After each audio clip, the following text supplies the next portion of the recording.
Welcome to Fans First Network for your Wimbledon preview. We're coming to you a few weeks after the French Open preview, in which we gave you nothing but winners. We gave you the Iga Swiatek win on the women's side, which was pretty obvious, and a lot of people, pretty much everyone, picked that. But one of the ones that may seem obvious in retrospect that we gave you was Rafa Nadal to win the French Open. People had the Joker and Alcaraz were both higher, and Fans First Network, both Shane Sandersfeld and Steve Geller gave you that one. So we head into Wimbledon doing pretty well in our first shot at the French Open here, and see if we can keep it going today. I don't know how after the French Open predictions you would not watch this episode and completely go all in on whatever you hear today from Steve Geller and Shane Sandersfeld. I mean, I will say I don't think the Nadal pick was as easy as it looks in hindsight. I'm with you, Steve. I think a lot of people thought Joker was ready to cruise. Alcaraz was the next big thing. And that Nadal, I mean, even Vegas didn't like his numbers as much as they did Alcaraz and Joker. And we delivered. We delivered on the women's side. We delivered on the men's side. And we are prepared to do the same thing today for Wimbledon. Couple other things we gave you too. Coco Gauff, who ended up getting to the finals. We told you she'd be the furthest advancing woman, and she got to the finals. Obviously, Swiatek dominated her there, but Gauff had a nice run in the French Open. You gave us a pretty good run with Anisimova for a little while until she got knocked off. I picked Zverev over Alcaraz. We didn't get the Alcaraz versus Nadal matchup that we thought we were going to get, because Zverev stopped that, and he actually played pretty well in that match against Nadal. So we did give you some good things. We're going to continue to give you more. We'll try to give you some long shots. We'll try to give you picks, and we'll go from there. One thing we would just want to note as we get ready to start Wimbledon, and I think one of the bigger stories obviously coming in, is the Russian and Belarusian players that don't play. You know, the missing from the men's, and I think this will be reflected in the odds right away as we look at them. No Medvedev and no Rublev, no Kacharov, or Karen, I'm saying his name wrong, but so three of the top 20 players, probably about, or I think he was maybe 25 in the French Open, so they'll be missing. I believe Azarenka, I think, is missing from the women's side. I didn't see her in there. And there are a couple of others that don't come right to my head right away, but it definitely changes some of these odds and some of these seedings, which make things interesting. The other thing coming off this, obviously, Rafa Nadal, he comes in having completed half of the Grand Slam. I don't think anyone thought that going into the year. So he comes in, and you'll see this in the odds. We'll review it right now. He's not the favorite, but he comes in, you know, looking to get the third leg of that Grand Slam like Novak did last year, and that would really up the ante. On the women's side, Iga Swiatek has just taken the women's side by storm. I think it's now a 42-match winning streak. She hasn't played since the French Open final, and there are a couple players who are in form. Once again, not really the players who are seated higher, the ones who are in form. So the women's side, again, is really weird to put together, but we'll go through, you know, some of our best bets as we go, but just your overall thoughts on what we're looking at as we head into the women's and men's start of Wimbledon on Monday.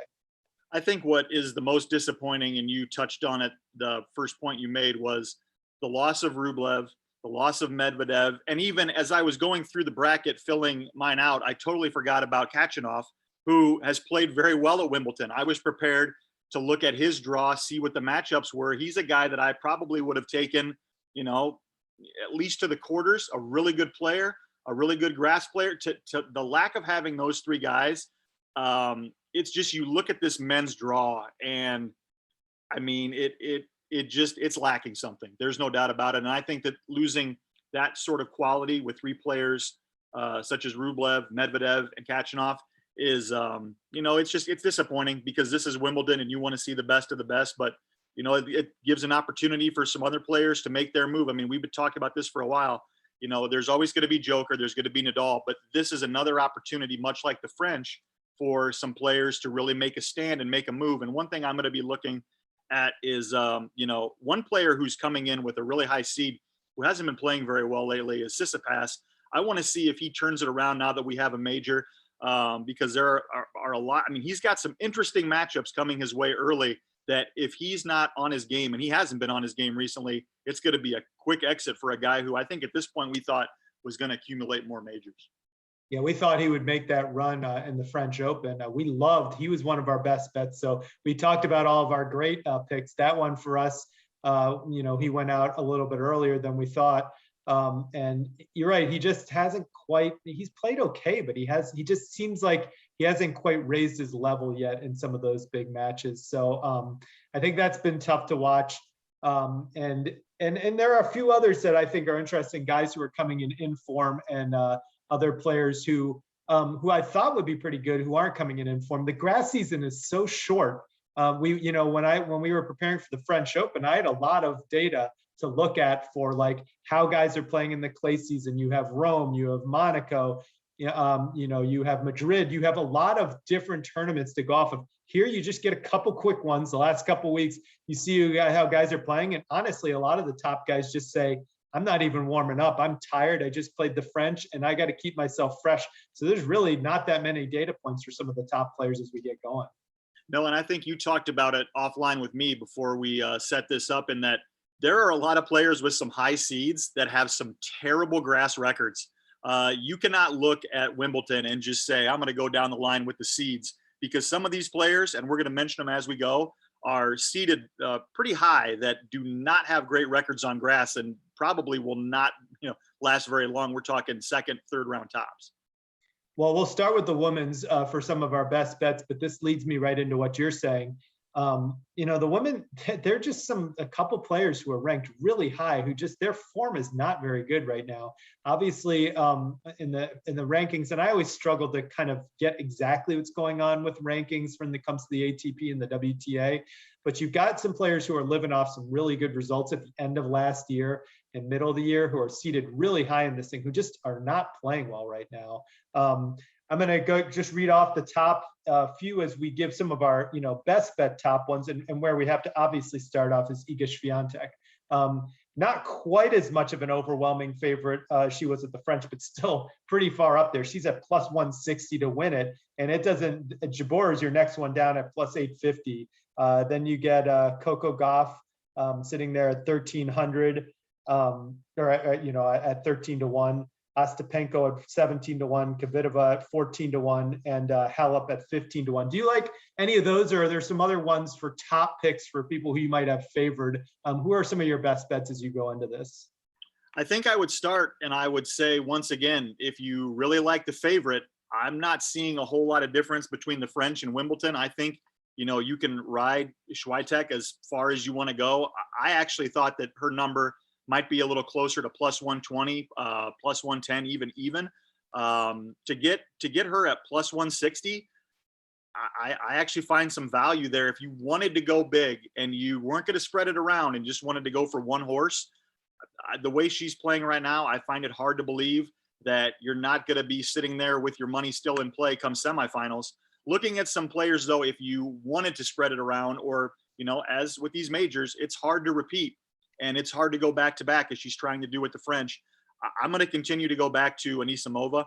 I don't know what number you have for her outright. I have 35 to 1 for her. 35 to 1. I like that play. I also would spread it around on. I like Sakari. I know that a lot of people say she hasn't gone deep in a tournament. I like the fact she's on the bottom half of that bracket. I know you were high on her in the French. I'm high on her in Wimbledon. I think she has the chance to make a really good run. Jabeur is another one that I think, because Swiatek's number is drawing so low, gives you a chance to get some value on the second, third, fourth highest players per value on the Vegas chart. So Jabeur would be another one. Eventually, I think she's got to break through and get a win. A lot of people thought it would be at the French. I think it could potentially be here at Wimbledon. This is one thing I really like about Jabeur, and my one slight hesitation for Swiatek is the lack of activity. She was going to play in a tournament, I think 2 weeks after the French, and then she had just like a slight tweak. I think it was her ankle. And it was one of those things that I don't even think it was a real injury. It's just kind of like, maybe I'll play. No, I wasn't really going to play. But Jabeur has really been active the whole year. And she was in a good run of form on clay when she came in. She's in a good run of form on grass. And one thing I have to believe with her, she got upset in the first round, day one, right away in the French Open. So she's had a lot of time to think about that. And I just have a feeling she's going to make the adjustment and make a pretty good run at Wimbledon. I really like her at plus 850. I think that's a great number for her. And we'll probably talk about this on the men's side too. Plus 160 is a good number for Swiatek because, like you said, anything that you can get that's not an even odds or less on her is always going to be a good number. You just put a lot of money on that and you just ride Swiatek. But I think Jabeur might be my favorite one out of the people who are really, really good favorites. And like we said, there's nobody under 13-1 odds except for Swiatek and Jabeur. And I think that tells you just how wide open the women's side is. One that I'm going to do, and this is funny, I think there's two people that I always seem to pick for Wimbledon, and I'm going to give them to you right now. I talked about how Zachary is actually the one that I always kind of ended up picking, but I'm actually not really going with her as one of my best bets for this one. The two that I'm going to give you at least kind of closer to the favorites part are Ostapenko and Kvitova. Kvitova is just really, it's because of her form. She's seated actually fairly low. I think she's at 25th, and her up to like the last few weeks, her form hadn't been great. But she just won a pretty competitive tournament last week, beating Ostapenko in the finals to lead into Wimbledon. And she likes playing on grass. I always feel like she's a good person to consider when it comes to Wimbledon. And so I'm going to take her. And then Ostapenko is another one that I have who I have gone pretty far. I like her draw. I just think she's on that other side that isn't with Swiatek, and she is one of those players. I think she's the last player to beat Swiatek too. So she's capable of a lot. I look at the draw and I know there's some stumbling blocks early on for her. And she does, interestingly enough, end up playing. She'll play Zachary in the 4th round. So that will obviously be a pretty good match. The other one that I was going to go to, and this is purely form because I don't even think I knew who this player was up until last week, is Beatrice Haddad Maia. From Brazil. She's actually sitting at 20-1 20-1. So it's not that crazy, but she won, I think, 12 straight matches before losing in this pre-tournament right before Wimbledon. And she had won one of the tournaments. She's been playing really well on grass. I think she beat Zachary in one of those tournaments. She had a good run of beating some good players. I don't think she's going to win it because honestly, she doesn't have really great Grand Slam results. But it just feels like a player who can ride that momentum and go on. Now, we kind of said the same about Jabeur going into the French, and she was one and done. So form doesn't always mean everything. But I'm very interested to see how that translates over to that. Do you have any kind of longer shots that you're interested in? Those are my 4 that are maybe closer to the favorite level. And I know Haddad Maia isn't really necessarily on that favorite level, but she's sitting up there pretty high at 20-1 as we look at these odds. I'll give you a couple that I like. You're probably not going to be able to consider this a long shot. I just like the way this gal plays, and I'm a big Danielle Collins fan. I'm going to go with Danielle Collins again. I think if Collins ends up in a match with Jabeur, I think it could end up being Jabeur's one of her tougher matches. I just think Collins is really headstrong. I think she is looking to bounce back. I think she thought she could go even further than she did in the French. I really like her to advance pretty close to I've got her in the quarters. I think she has a chance to get to the semis, although Jabeur is going to be a tough out. The other one, and I've been on this one before, I like Andreescu. I just don't think the fact that she's unseeded hinders anything. I think she's got a good draw. I'm not a big fan of Muguruza. I think that she'll be able to handle her pretty easily. And I've got her advancing all the way to face Swiatek. So those are a couple that I really like. And then at the 14 seed, I like Benchik as well. So just those Andreescu, actually, like you said, she is unseeded, but she's 22-1. I think she's got like the 8th or 9th best number to win. So I think that's a good pick. And she's one of those players. I think she advanced to the finals. I don't think it was last week, but I think it was the week before for one of the pre-warm-up tournaments for Wimbledon. So she seems like she's in pretty good form. I was kind of surprised that Danielle Collins was sitting at 80-1.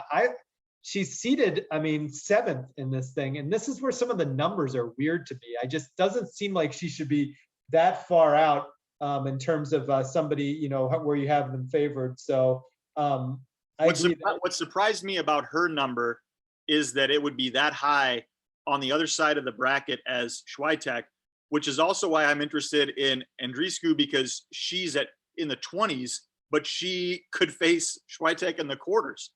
So Vegas obviously thinks that she can come to play. Yeah, I agree. I mean, and it is, you can tell when you look at these who Vegas likes and who they don't, even based off of form. They don't really care about a lot of this stuff. They're just looking at past results, what these players have done. And that to me is why tennis betting is actually kind of interesting, because, you know, in a lot of sports, they'll make the adjustment if somebody's not playing well. But really, you have 4 big events to shoot for, and 5, especially in the men's side where it's 5 set and not 3 set, as it is the rest of the year. Just different types of pressure once you get to these Grand Slams. And sometimes people can play like, you know, not play well all the way up until the tournament, and all of a sudden turn it on. So I think those are some interesting picks. The other ones I was going to throw in there, I've got a super, super long shot in here, but the other one, this one isn't that long of a shot. I like Kerber. She always seems to show up to Wimbledon. She's won Wimbledon before back in 2018. She plays Ons Jabeur in the 4th round. That's going to be a great matchup if they get there. I mean, Kerber has some tough matches before that. She also has to beat Zidansek to get there. And actually, Jabeur has to beat Tauson to get there, who's also pretty good. So, but I think that matchup could change kind of a lot of the journey of this tournament and who's going in, what type of story we have as we go in there. The crazy one that I think, and I'm purely picking this based off of what I saw in the French Open, which is probably a dumb thing to do because it's clay versus grass. Qinwen Zheng, who gave Swiatek a great matchup in the round of 16 in the French Open. She's sitting at 250 to 1. Now, the reason why I like her, she's a 19-year-old. She's lost both of her grass tournament, like 1st round matchups. So clearly that might be a thing where she's not as good on grass as clay. But I just love the fight that she showed when she played Swiatek. She won the 1st set from her, beat her in a tiebreaker, and really didn't look afraid of her at all. It wasn't until she had an injury that really that match got lopsided. And I thought she played really well. And I put that in like the Leylah Fernandez category of like, I just like the mentality that I saw when I watched her play. And I'm just, I'm buying it. I just want to see what she does in this tournament. Now, having said that, she plays Sloane Stephens in the 1st round. So I have her going pretty far, but she could be out. She's only a slight underdog in that match, but I find that that's going to be a really fascinating 1st round because either of those players could really catch fire and get pretty far in this thing. Well, as we continue to talk through this whole process, I'm noticing that probably 85% of the names that we've talked about so far are on the bottom half of the draw. And as we're continuing to talk about this, I'm starting to think even more and more about playing that plus 160 on Swiatek, because all the people we're talking about, whether it's old pros, up and comers, people that we like on the American side, it doesn't matter. They all seem to be on the bottom side of the draw. I mean, there are going to be some epic matchups on that bottom side, while up top, I mean, Swiatek could really cruise. I'm just interested to see how Swiatek, how she responds, because like she's dominated the French Open twice. She's never won another Grand Slam. She's clearly the best player in the world right now. And I'm really interested to see, does she just put the foot down on the pedal to the metal and just say, yeah, this is who I am now, and you're not going to beat me, and you're going to have to come with some amazing stuff? Or are there some players who usually play well on grass? I mean, the one, as you mentioned, one of the ones I gave you, Kvitova, is actually on her side of the bracket. She wouldn't play her till the semifinals, so she's on the semifinal side of the bracket. But it would be interesting just to see, because I mean, Swiatek seems like she would dominate her on a lot of different dates, but Kvitova has a lot of Wimbledon experience. She's a fighter. She's been pretty good. I have that crazy Zheng pick, and I actually have her going all the way to the quarters and losing to Swiatek, which is insane. But you know, you got to take your shots and see what you do and go from there. But I think going back to your conversation about Zheng is watching that matchup with Swiatek.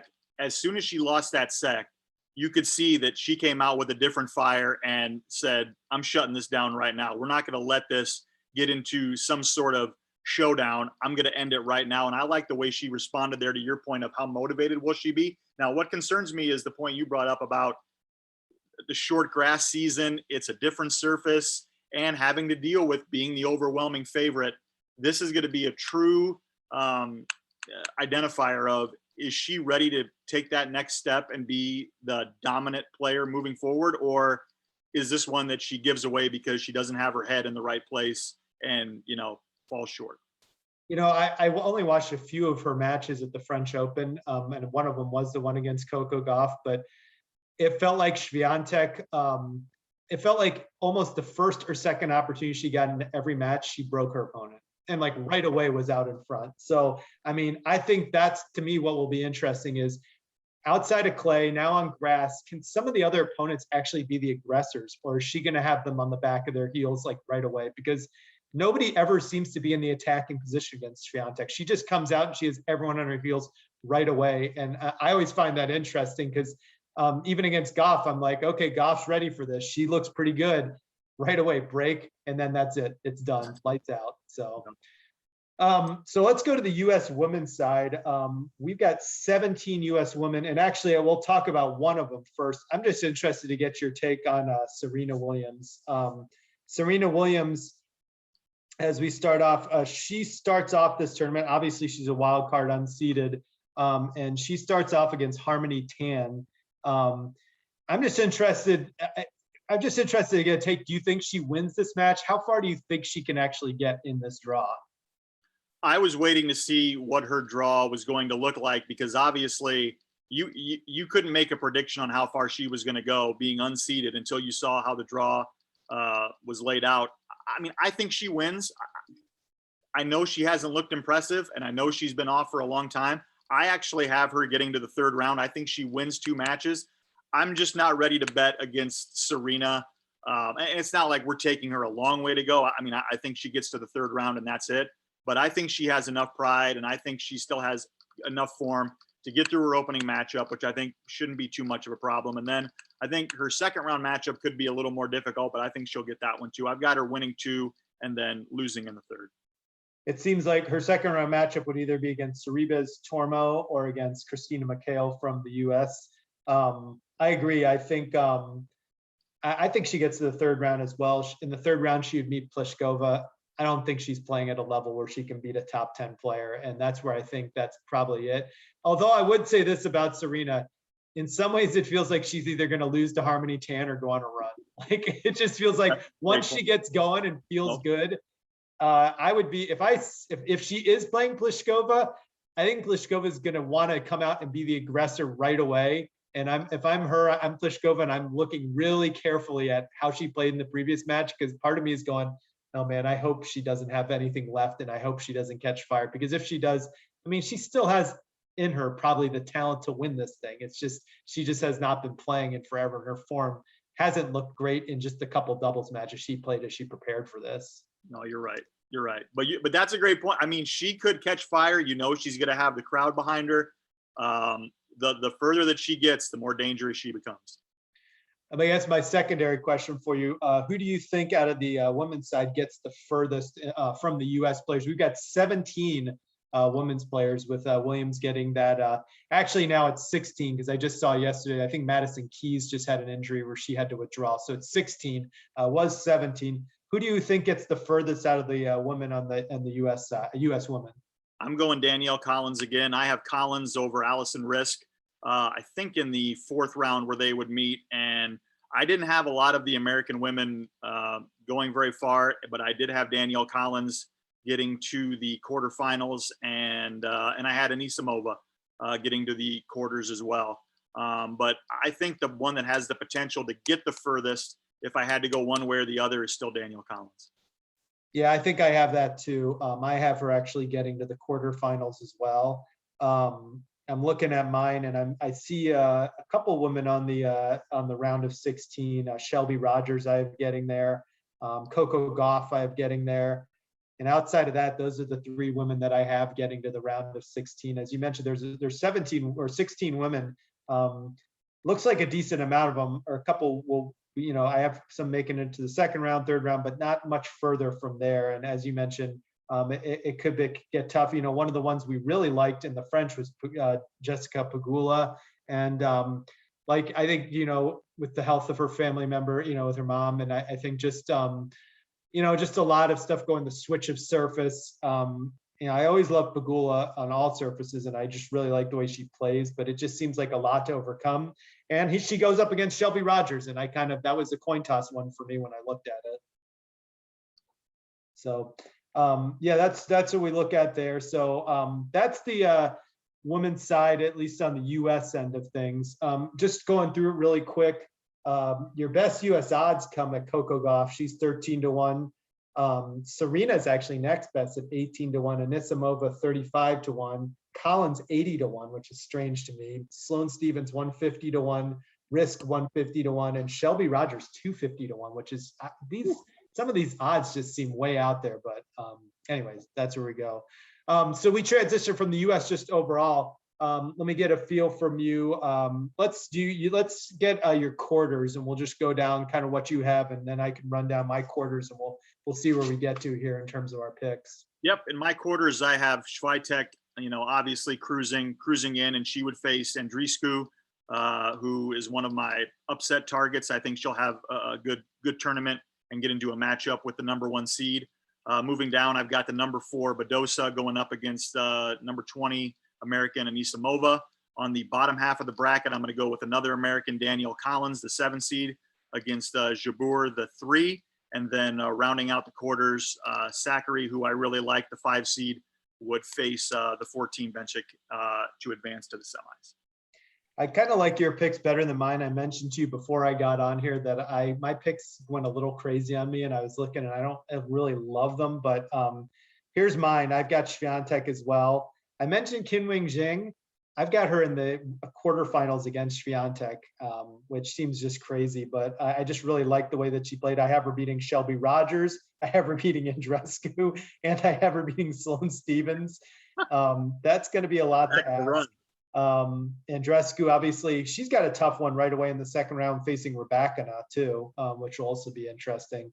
I've got Kvitova and Pliskova in my quarterfinals. I've got Kvitova beating Georgi, who I have beating Halep, and I have Kvitova beating Badosa as well, just because of form, really, in terms of how they're playing.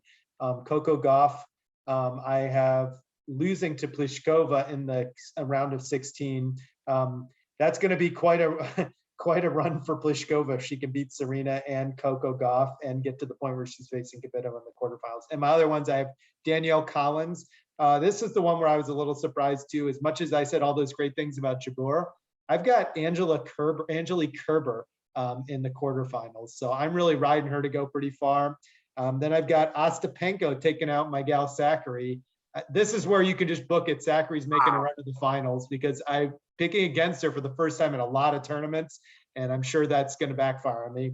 And then the other one, I have Haddad Maia, who I mentioned earlier, the player who's in form out of Brazil, getting to the quarterfinals to face Ostapenko. I have her beating Kvitova, and she actually has a pretty good draw before that, which is what I liked about it. No, I'm sorry, she doesn't. Kontaveit actually has a pretty good draw. Haddad Maia actually has to beat Bencic to get to play Kontaveit, and that is going to be the tough one. That's where I think your pick is probably better than mine. So who do you got in the semifinals and finals? I'm going to go with Swiatek over Andreescu. I've got a matchup I'm really looking forward to if it happens. I've got Badosa over Anisimova. I think Badosa, I thought she would make a little bit more of a run in the French. I'm going to bet on her to do it here in Wimbledon. I still like her game. I still think she's ready to break out. So I have her advancing to the semis, Badosa versus Swiatek. On the bottom side, I'm going to go with Jabeur over Collins.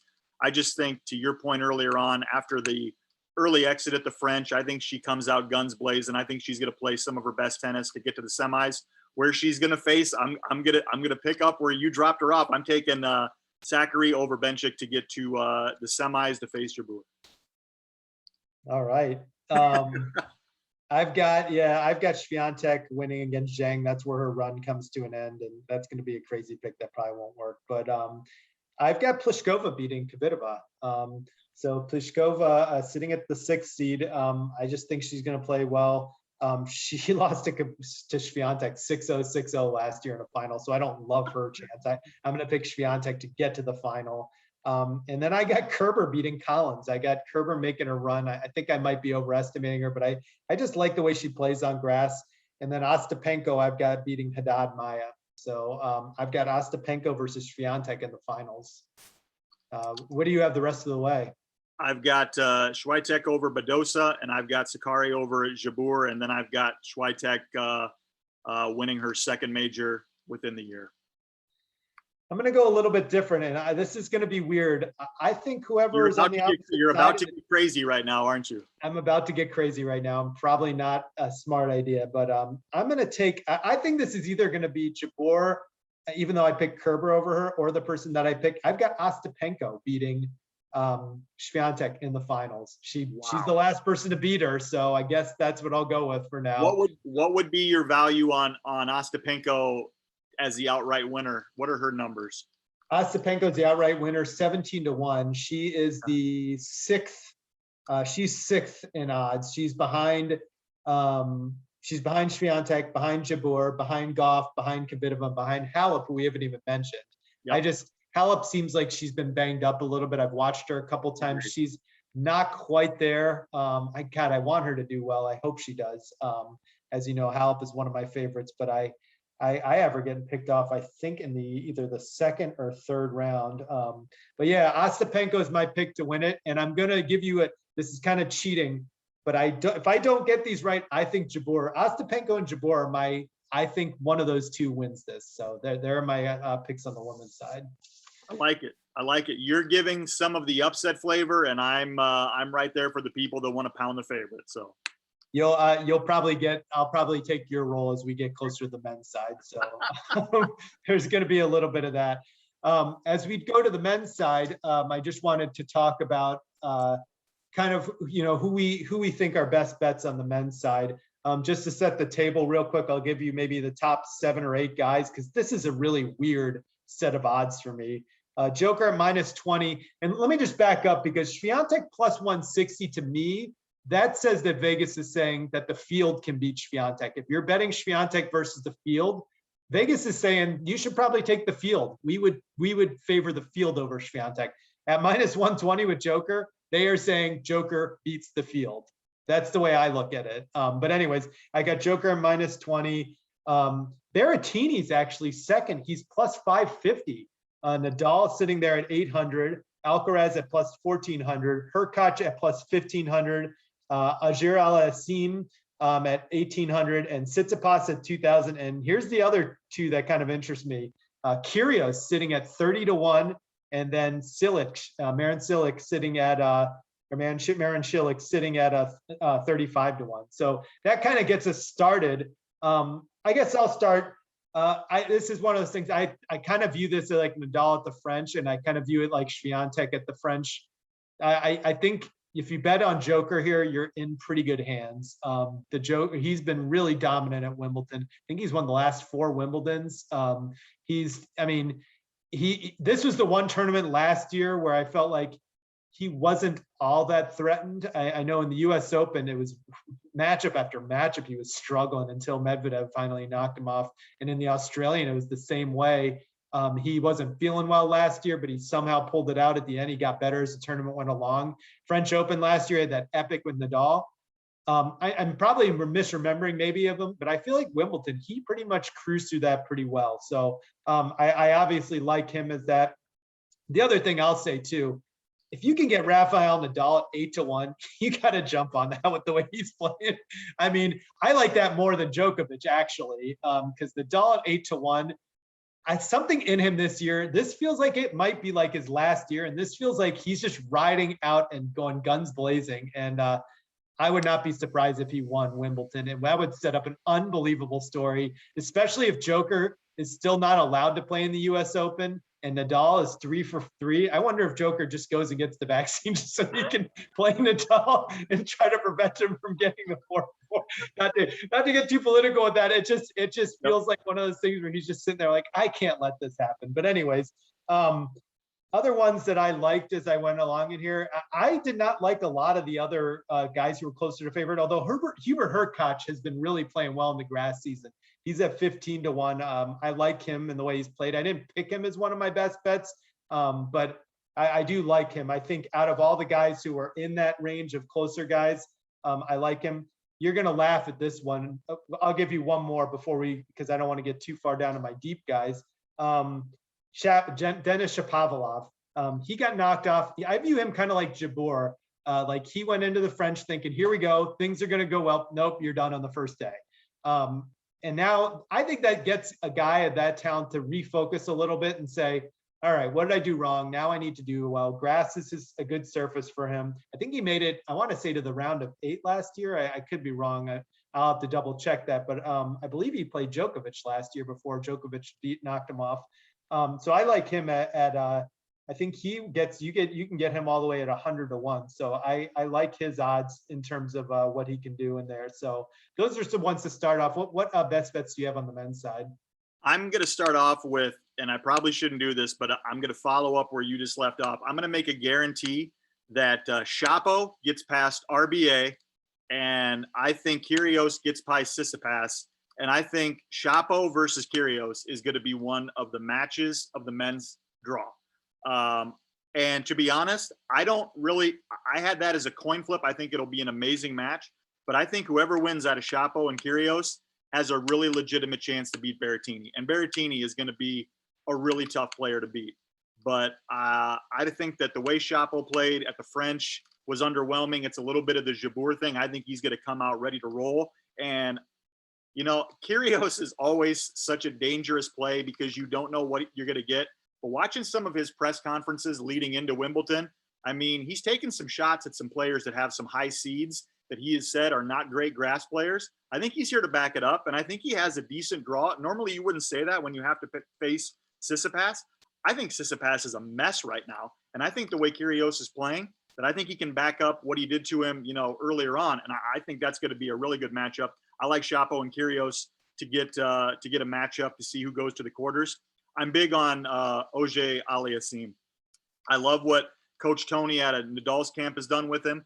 I think he's continued to get better. I think he has the possibility to make a really deep draw. I think he also has a really good chance to face Nadal again for the second major in a row. And I think it'll be an epic matchup for the second time, in months. So, FAA is another guy that I really like. Fukasovics, I think, has a chance to make some noise here. And Cam Norrie is a guy that I'm really big on as well. I know he's a 9, so you don't get a lot of credit for taking him on a deep run, but just a name that you don't always mention when it comes to majors. I think Cam Norrie is a good play as well. Well, I think he should get some credit because he's 300-1. I mean, we talked about this before he jumped on. His odds are just that makes no sense. That makes no sense. I mean, think about it this way: he's the number 9 seed, and he's from Great Britain. Like, yep. I mean, this is going to be his time. And he's been just waiting for that breakthrough. I don't think he's gotten by the fourth round in any Grand Slam tournament. And he is playing about as well as he could be playing. Although his grass season, it was a little bit, but the grass season is so short and he's good enough to play well on this surface. So I really like that Norrie pick. That was one that I had written down. This is going to be weird. We had the same conversation in the French. I remember you picked Anisimova. And I liked Anisimova too, but I remember she was playing Osaka in the first match, and I was going, oh, this is going to scare me. And so I backed away from her. You made a good pick to stick with her, and she ended up making a pretty decent run in the French Open. I'm the same way with FAA in this tournament. I really like FAA, and I think he can go far, but man, Cressy is a really, really tough first-round matchup. I've actually got Cressy winning, which is crazy. Cressy's sitting here at, he's actually only 200-1. FA's 18-1, so obviously a lot better odds. Cressy just made it all the way to the tune-up tournament finals, and he faced Taylor Fritz. Fritz beat him yesterday. So those guys are both playing pretty well right now. And Cressy's got one of those games too. I think FAA either rolls him and wins in straight sets, or Cressy comes up and he rolls them. Like, one of those guys is going to play really well and just steamroll the other. I don't think you're going to get a 5-set match with those guys, because those guys are form guys. When they play well, you're just off and running. And Cressy is the same way. When he puts pressure on you with the serve and volley, he's just such a weird player. He's kind of like a throwback to kind of like the days of Sampras. So it'll be interesting just to see. And like I said, I like Cressy. Another guy I like, I don't know to win it, but his odds are 250-1 is Jack Draper. Great Britain, younger player. and feels like a guy who could just doesn't come in with a lot of expectations, could kind of do what Emma Raducanu did last year, where the crowd just got behind her, was really excited about her, and she just played really well. I mean, I know she didn't get super far, but I think she made the 4th round last year. And I mean, she would be mentioned on our women's side if she hadn't battled injuries this whole time. And then the other one I like, the guy you liked actually in the French Open, Yannick Sinner. It seems like he's been forgotten now all of a sudden after, playing well in the French Open. And he really, I think he would have beaten Rublev, and you would have had a great pick in the French Open if he hadn't gotten injured. He plays Alcaraz in the 4th round if he can get there. He also has to beat Andy. I have Andy Murray actually getting to the 3rd round, beating John Isner. But Sinner and Murray could be an interesting matchup than Sinner and Alcaraz. I have Sinner getting all the way, getting pretty deeply in there. So those are the ones that I mostly had. So I think, yeah, there's a lot of interesting plays there from the men's side. Yeah, I've got an old school matchup that I doubt will probably happen, but I'm just going to go with my gut. I've got Wawrinka and Murray meeting to get a chance to move into the 4th round, I believe. And Wawrinka's picking either one of those is kind of a dice roll. I just have a gut feeling that they might, catch a little bit of youth for a couple of rounds, and I think it'd be a fun matchup to see those two go heads up. The one that I'm kind of interested in is, what do you think Millman's chances are to advance? And if he does meet Joker, what sort of battle do you think Millman would have to give him? Let's see here. I'm trying to look at these. The one that gets to be 128. I'm trying to get to where I have Millman in here. I think I had Millman getting. Let's see where Joker is. I have Millman. I actually have Millman. The only tough part about Millman is that he plays Kecmanoff right away. And I think if he wins that, you're right. He could then beat Jen, and he could face Joker. And I think I talked about this. Like, if they play in the 3rd round, I think Millman could make that like a grinding match. That could be a really tough match, and Millman could, make it a 4 or 5 set match and not make it easy. So I think we talked about that. I think Joker, somewhere he's going to have a tough match before he really gets deep into this, and that could very well be the round where it happens, because Millman, he can be pretty difficult to play. I agree with that. The one other matchup that I'm really hoping happens is on the bottom half. I've got number 24 Rune and 11 Fritz. I would love that. Would be an emotional roller coaster ride the way those two play, and especially the way Rune closed out the French Open with a little bit of controversy. I would love to see those two. I mean, I don't know if there are two players that can bring as much emotion to a fight as those two would.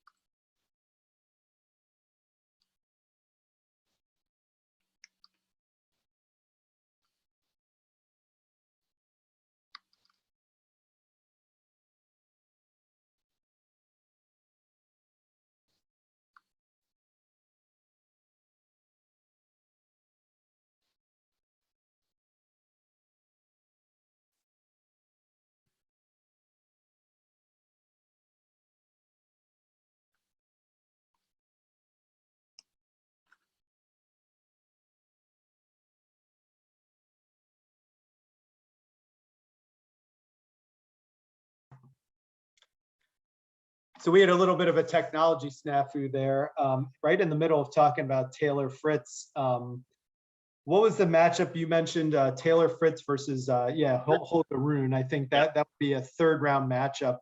And I have Fritz getting pretty far, but I was just saying that I think he has a pretty difficult run of matchups there. In fact, even in the first match, he faced as Mazzetti, so that'll be difficult. Honestly, I have kind of an upset even on there. Holger Rune, I actually have him losing to Marcus Giron, and I went really pro heavy on the Americans. I've got a lot of American 1st round upsets for whatever reason. I appreciate you doing that this close to the 4th of July. I mean, let's be honest. Yeah, it would be nice if we could play this at Wimbledon like next week in the 1st round. Then a lot of the Americans would actually have the inspiration to do that right at that point in time. But I've got, I think, almost every American, except for the ones I really like, actually, who are my favorite players, going further than you think. But I do think, I agree with you, Holger Rune versus Taylor Fritz. I mean, that could be a lightning matchup. And there's a lot of interesting matchups on that bottom part of the bracket. They're all probably going to lose to Nadal eventually. But I do agree that there's a lot of interesting ones there. So. Yeah, I agree. The other person that I'm interested in, we haven't talked about him a lot. He had a good run for a couple years, and I'm anxious to see if he kind of gets back into being a quarterfinalist and potentially setting himself up to be a semifinalist, is Schwartzman. He had been on a really good run where I felt like he was only getting beaten by the top three, the Jokers, the Nadals, the Federers, and then he's kind of, and some other guys have emerged, obviously, but I'm interested to see if Schwartzman, because I have him getting to a matchup with Berrettini, and I think he could give Berrettini a good matchup. I don't think he could beat him, but I think he could steal a set and maybe even push it to 5. I'm interested to see what Schwartzman looks like in Wimbledon. I'm always interested in that as well, especially because of the surface change. We know that he's just really hard to play on clay.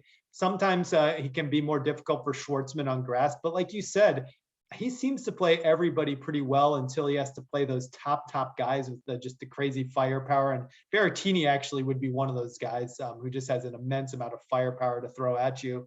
The one thing that I find interesting about Schwartzman is if he gets to that point where he faces Berrettini, he's going to have to piss off the locals quite a bit.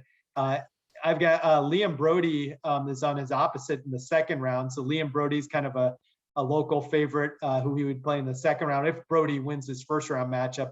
And then if he can get to that point, Jack Draper, who I actually like quite a bit, and I actually have upsetting Schwartzman, would play him in the third round. So I think that would be interesting too. There are a lot of really interesting matchups as you start to get through. Not as many, like there's not really that first round matchup that jumps out and grabs you. But there are a lot when you start looking into the second and third round. One more one that I wanted to mention, and I'm not sure I'll even pronounce the name right. I mentioned this to you last week, I think. The guy's name is Van Rijthoven, Tim Van Rijthoven from the Netherlands. He was in the 200s, ranked 250, and ended up winning his home tournament where he beat Felix Auger-Aliassime in the semis and beat Medvedev in the finals. This guy, when I watched him, I'm like, this guy's ranked 250. He has a really good serve and volley game. He was a very effective player, really fun to watch. Now he runs right into Opelka in the second round. If he can win that first round matchup, which is against Delbonis, that's not an easy one either. But he's just an interesting one to match up with because he gets thrown right into the fire right away, but is also a guy who I'm sure is just jacked to be there. I mean, before he won that tournament, I don't think he was getting anywhere near Wimbledon. That tournament probably got him a wild card. And so it's exciting to see him get in there. And I'm looking, he is one of the wild cards. So that'll be interesting to keep our eye on as well.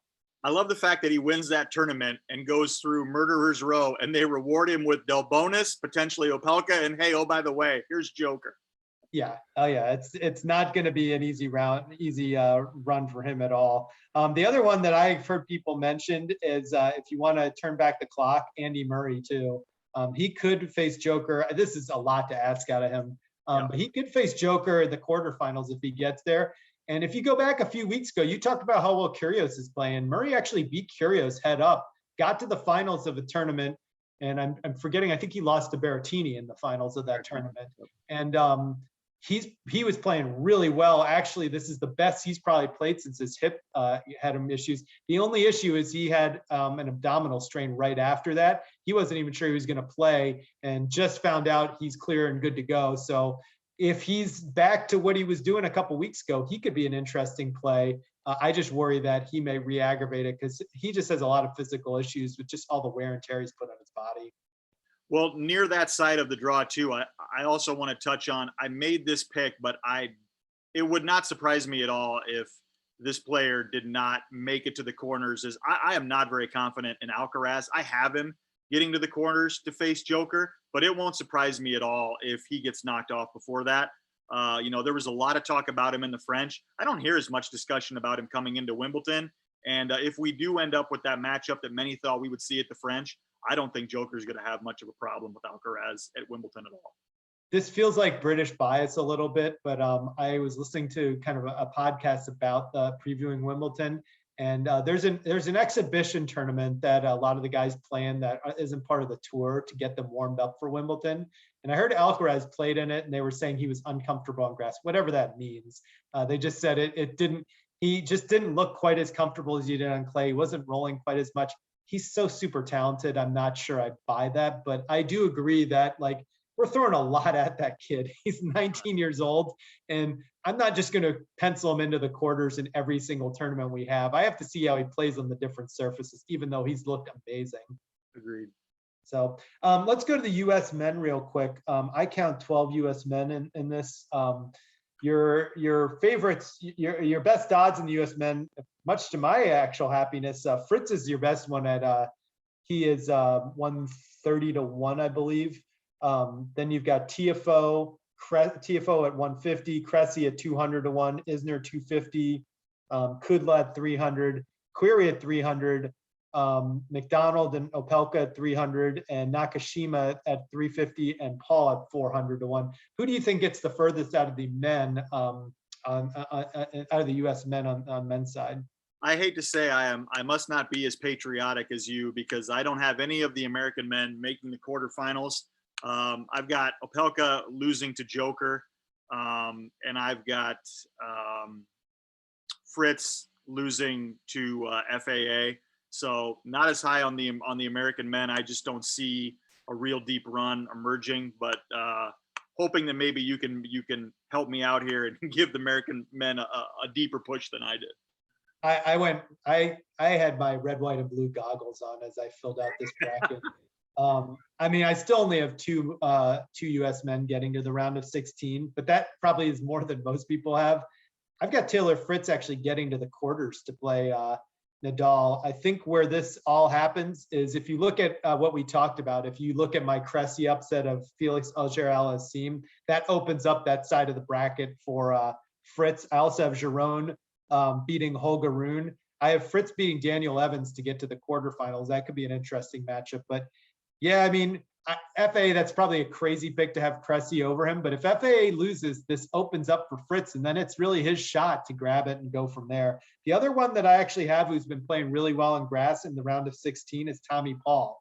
I've got Tommy Paul beating Manarino, and this is probably the craziest upset of all the ones I have, because this guy's in really good form. I have Paul upsetting Hurkacz.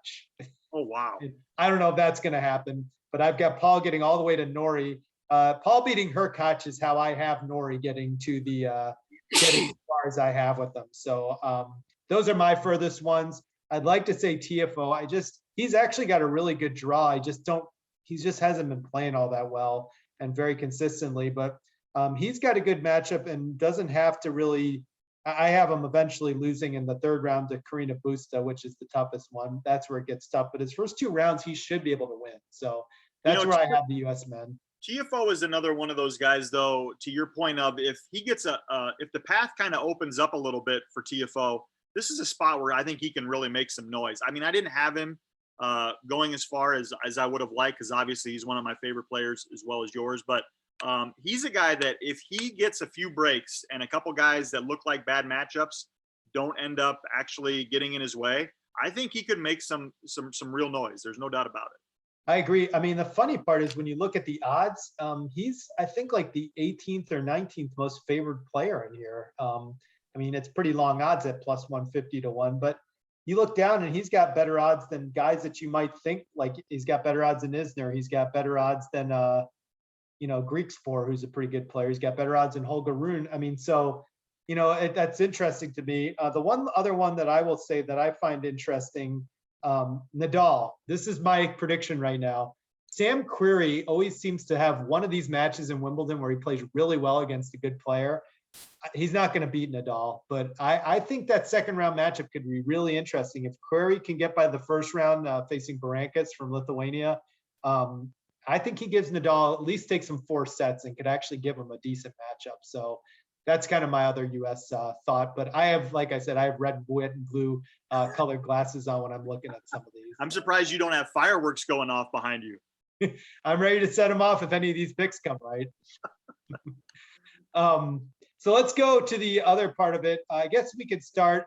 We could do a round of 16 if you've got them, or we'll do quarterfinals. Let me know what you have. Just send, I guess, whatever you have for quarterfinals. And if you want to give me round of 16, you can do that too.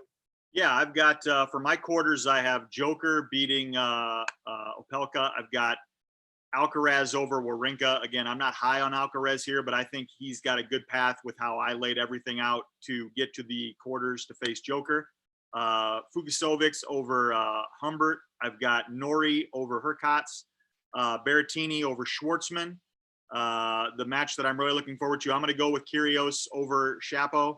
I think that's going to be an amazing matchup, and I think Kyrgios is I think he's going to go for it in Wimbledon, play every match hard, and I think he gets to a quarterfinal matchup with Berrettini, which would be fantastic. Another great matchup, I've got FAA over Fritz. I think that's going to be a 5-setter, and I think FAA is going to get him. And then I've got Nadal over Cilic to end up meeting FAA in a rematch of the French. So I've got Joker, Alcaraz, Fucsovics, Norrie, Berrettini, Kyrgios, FAA, Nadal. Okay, mine shapes up a little bit different than yours. I went a little bit favorite heavy. I've got Jannik Sinner continuing to move on to the quarterfinals against Joker. Sinner beating Alcaraz, and Joker I've got beating Bashishvili. I have Van Rijkman, who I said taken out of Pelka. So that's one of my early round upsets. Then the other one is I have Norrie taking down Casper Ruud. I've got Ruud. Oh, I went a little bit ahead there. Sorry. I've got Casper Ruud beating Carino Busta to get to the quarterfinals. And I've got Cameron Norrie beating Tommy Paul. Again, my red, white, and blue colored glasses shaping my vision there. I've got Berrettini beating Jack Draper, which might be a little bit of a crazy pick, but I went all out on a lot of these. I've got Tsitsipas getting to the 4th round, but I've got Shapo taking him off there. The one I actually have is Krajinovic beating Kyrgios. They're both in pretty good form. That's going to be a really good 2nd round matchup because Krajinovic actually won, I forget which tournament it was, like a few weeks ago on grass, and he's in pretty good form. And he had to beat some good players to get to that. Either won it or he got to the finals, but he was playing really well in that tournament, and I don't remember specifically which one it is. And again, on the other side, I've got Fritz beating Daniel Evans. I have my Great Britain colored glasses on there. And I've got Nadal beating Ruusuvuori. I've got Ruusuvuori upsetting Van der Sloot and Cilic to get to the 4th round. So that's my quarterfinals. Like I said, Berrettini, Shapo, Fritz, Nadal, Joker, Sinner, Ruud, and Norrie. What is your semis and your final look like? My semis, as I described earlier, I think Joker takes down Alcaraz in 3 sets. I just don't think this is going to be the place for Alcaraz to make any noise. So Joker advances to the semis.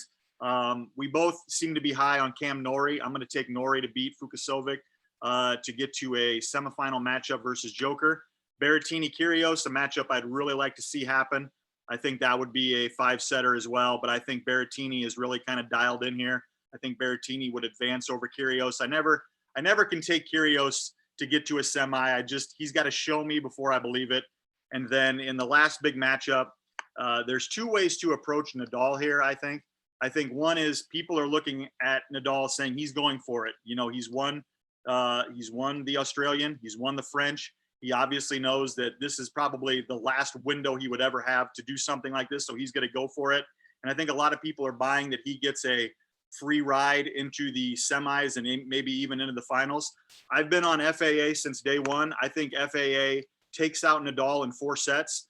I think he's ready. I think he showed what his worth was at the French. And I just don't believe this quick of a turnaround. Nadal's going to be in top form. He's going to be ready. He's already said he does not want to go through having to shoot up his foot over and over again. So I'm going to take FAA to beat Nadal, and it will be Berrettini and FAA in the semis, and on the top side, Joker versus Norrie. Wow, that's a big one with FAA. We talked about that, how we liked him, and I'm probably riding way too much on Cressy's form because I do agree if he beats Cressy, I do think he'll roll and he'll start getting along pretty well. And I really like what Uncle Tony's done with FAA. I'm going to take Berrettini to beat Shapo.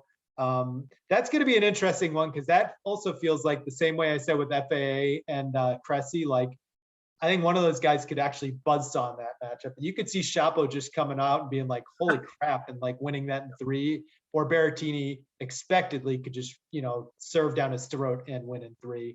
I've got Nadal beating Taylor Fritz.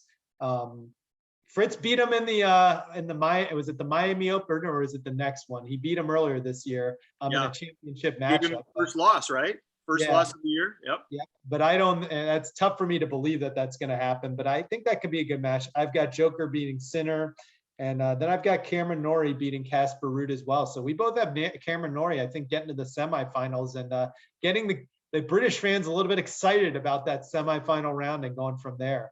I guess I'll continue with mine. I hate doing this because it just feels so predictable, but I've got Nadal and Joker in the finals. But what I will say is that, and this gets even more predictable, I've got Joker winning that just because I think this is his tournament. This is the one he has to win. I have heard people mention that one of the tough things about Joker is he might not play in the U.S. Open. He might not play in Australia either next year with the rules going on.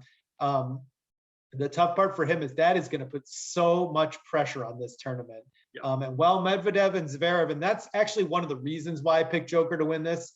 Medvedev and Zverev are actually two of the hardest matchups for them. And those are guys I might pick head up against them, and they're not in this tournament. Especially on grass, those guys would be very effective against Djokovic. So I like Djokovic against Nadal. Although, I mean, if they get to the championship, man, that's going to be a classic because you can never count Nadal out the way he's played this year.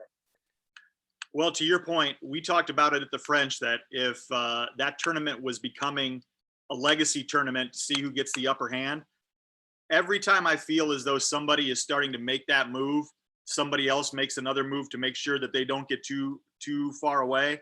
I've got Joker over Norrie to get to the final, and I've got FAA beating Berrettini. I mean, the one thing that concerns me, and you brought this up, FAA's path is going to be extremely difficult. So to take him to get all the way is a little bit of a gamble, but I just think this is his time. But I have Joker over FAA in the final. I think Joker, to your point, he knows he has to get this one. I don't know if I think he's going to feel as much pressure as some people think, because I just think he's that good on grass.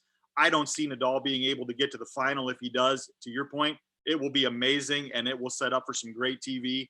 But just like you laid out, I'm going to take Joker to win Wimbledon.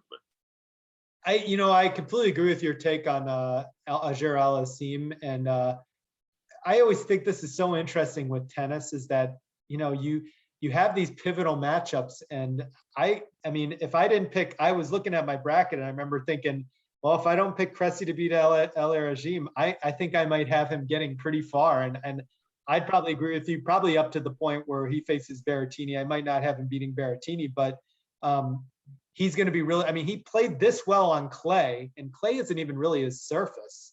Grass, all his weapons become that much more effective on grass. So I really like that pick. I'm just, I had my red, white, and blue glasses on. I got a little offended when Canada beat the U.S. in soccer in the CONCACAF qualifying. So I guess now I'm trying to get my revenge by having Cressy take down Felix Auger-Aliassime. So that will be interesting, and I agree. So just to recap, it sounds like, so you've got Swiatek and Djokovic, and Correct. I've got Ostapenko and Djokovic. I'm ready to put my genius hat on if Ostapenko can actually win, but that's going to be really tough. And again, like I said, Ostapenko I'm picking, and I hate to say this sounds like I'm hedging. Jabeur, I think if Ostapenko doesn't win it, I could see Jabeur going, even though I've got Kerber beating her. So I really like the Kerber-Ostapenko Jabeur group. I'm going to pick Ostapenko for now, so it's Ostapenko and Joker for me.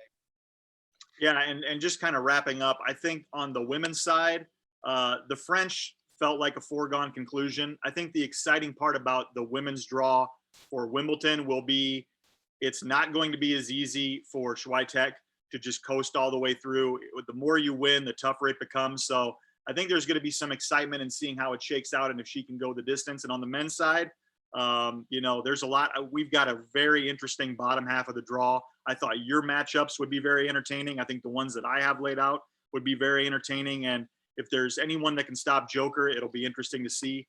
I don't think there is. It kind of sounds like you don't think there is either. But if you do end up with your Joker Nadal final, that's going to be as big as it gets. Yeah, another one for me. We saw Holger Rune kind of break through and surprise people in the French Open. I expect there to be somebody like that, and it might be Felix. It could be even deeper down the draw.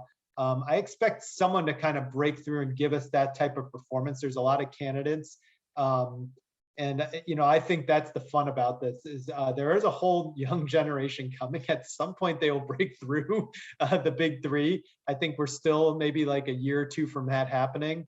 But I see a lot of young guys who can make good runs here, that I'm excited to see what they can do. I'm excited like to build on your pick, see what Sinner can do. If he's going to be able to build 2 good tournaments in a row, or if he can get deep in this tournament, even though Clay is probably a little bit better for him. Fritz, Draper, Fritz isn't that young, but Fritz, Draper are guys that I have in the round of 16. Shapovalov to see if he can get better. So I'm excited about that. And then my other crazy one on the women's side with Zhang, seeing how if she can repeat what she did in the French, kind of like Leylah Fernandez. That was another one we gave you at the French Open, saying she might have a chance to make a good run. So I was excited about that, and we'll see where we're going. The last thing I'll say is basically in the French, we looked at the bets. Swiatek versus the field. We said Swiatek. Djokovic versus the field in the French. We said Nadal, so we took the field. Wimbledon here, the 2 bets are Swiatek versus the field again. You're taking Swiatek, I'm taking the field. I actually think the field will, I would pick somebody outside of Swiatek to win this tournament. Djokovic versus the field. We're both taking Djokovic. So I think that's a really interesting way to break it down. I don't know if we have that many of these left with the big 3 kind of dwindling down in their years. Swiatek may be doing this for the next 10 years for all we know, but I find it really interesting to look at it that way. Is there one person who just stands that far out above the field? For years it was Federer. For years it was Serena Williams. Nadal was part of that. Djokovic has been part of that. And so we're kind of back to that a little bit right now. I didn't look at this as much last year. We probably were in that with Djokovic, but on the women's side, I don't think we had much of this last year, maybe a little bit with Ash Barty. So interesting phase that we're heading into. And I look forward to seeing what upsets we see and what type of matchups we get as we move along in Wimbledon. I agree. And I'm just hoping that we can go 4 for 4 here on the French and Wimbledon. One of us, that would be amazing to continue this hot run. And, if you've been listening, Cam Norrie, we both are in agreement. Cam Norrie is a guy that we think can go deep. Even though you're taking Cressy, FAA is the guy that if it wouldn't be for Cressy, you would like to go quite a ways as well. So hopefully you've been able to find some commonality among our picks, or you've been able to look and say, I think one guy is way off and the other guy's spot on. And typically, if you're going to go that way, go with Steve because he knows what he's talking about. So we'll see how it all shakes out. Well, I don't know if I know what I'm talking about, but I'm picking some long shots and we'll see where we go. So this will be an exciting tournament, and I'm looking forward to seeing how our picks can do. Thank you for tuning in from far away, Shane, to join this broadcast. And thank you again for listening. And we will see you guys hopefully down the road, maybe with a baseball all-star update on our previous picks. Thank you, and we will see you later.